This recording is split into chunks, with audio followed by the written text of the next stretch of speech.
Bonjour à toutes et à tous, aujourd'hui c'est le 23e jour du défi de l'Avent, je suis Marilène Héral et je réponds à la question de Béatrice, de quoi a-t-on besoin quand on veut commencer la broderie d'art?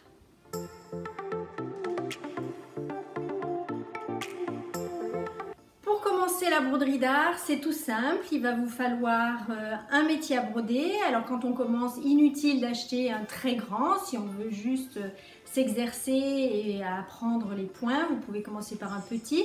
Je vous renvoie à la vidéo sur les métiers à broder que j'avais faite il y a quelques jours.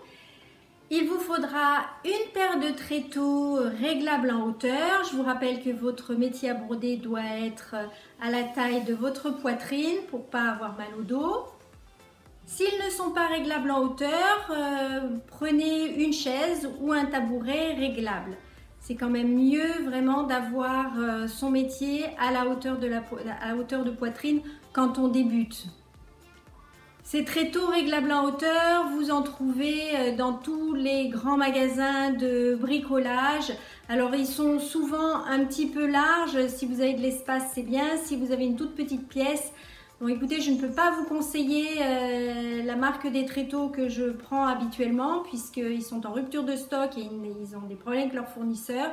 Donc s'ils se réapprovisionnent et que leurs tréteaux sont bien, je vous en parlerai dans une autre vidéo. Si vous n'avez pas de tréteau, peut-être avez-vous deux tables et donc vous mettrez le métier entre les deux tables. Veillez à ce que le métier soit quand même assez grand pour pouvoir vous glisser dessous ou glisser vos jambes dessous. Ensuite, vous aurez besoin donc d'un morceau d'organza, de soie, je précise, parce que si vous prenez de l'organza synthétique, d'abord il s'effiloche, il se détend beaucoup, il n'est pas agréable à broder. Donc je vous conseille vraiment l'organza de soie et si possible de l'organza blanc ou écru, à peine teinté. Pourquoi de l'organza? Parce qu'en fait c'est transparent et vous aurez besoin de voir votre main dessous quand vous broderez au crochet. Comme on va broder aussi les perles et les paillettes à l'envers, même au début sans perles ni paillettes, vous avez besoin de voir votre main avec le fil qui tourne comme ça autour du crochet pour voir votre mouvement.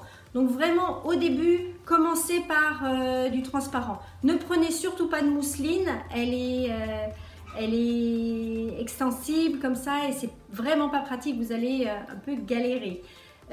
Pareil pour le tulle, il faudrait vraiment du tulle qui ne soit pas extensible et il y en a très peu sur le marché ou alors il est relativement cher, il est plus cher en fait que l'organza. Puis vous aurez besoin d'un crochet de Lunéville, donc manche et aiguille. Je vous conseille également là de prendre un crochet avec une aiguille de 80.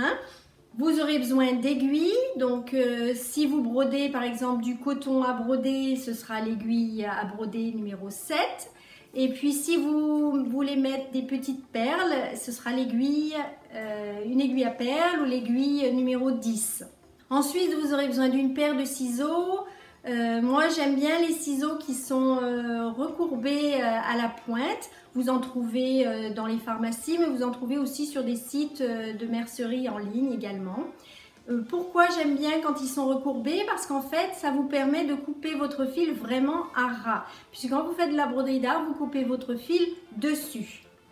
Comme fil, je vous conseille le fil à gants de la marque Chinois. C'est un coton glacé, il est très agréable à broder. En fait, lorsque vous brodez au crochet de Lunéville, quand on débute comme ça, on a tendance à abîmer le fil. Et ce fil, justement, il s'abîme très peu.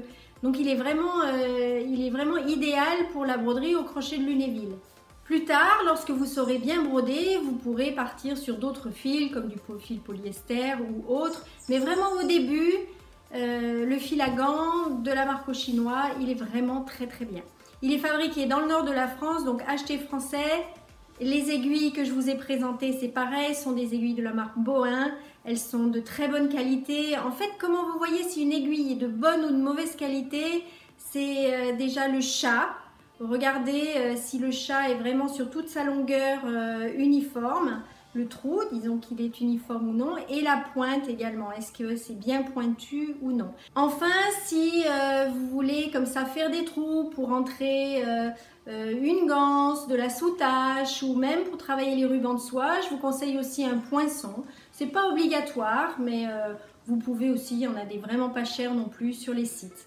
Voilà, j'ai fait le tour, donc un métier à broder, des tréteaux, un morceau d'organza, une paire de ciseaux, des aiguilles et un crochet de Lunéville bien sûr, du fil à gants et éventuellement un poinçon.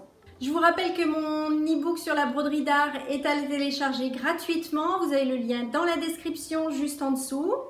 J'ai également une offre de formation pour vous apprendre à créer un bijou haute couture. Vous avez tous les détails également dans la description, il y a un lien, allez la découvrir. N'oubliez pas de liker cette vidéo si elle vous a plu, abonnez-vous à ma chaîne en cliquant sur ma petite tête et si vous voulez revoir la vidéo d'hier, c'est ici. Je vous dis à demain, ce sera le dernier jour du défi de l'Avent. Prenez soin de vous, au revoir.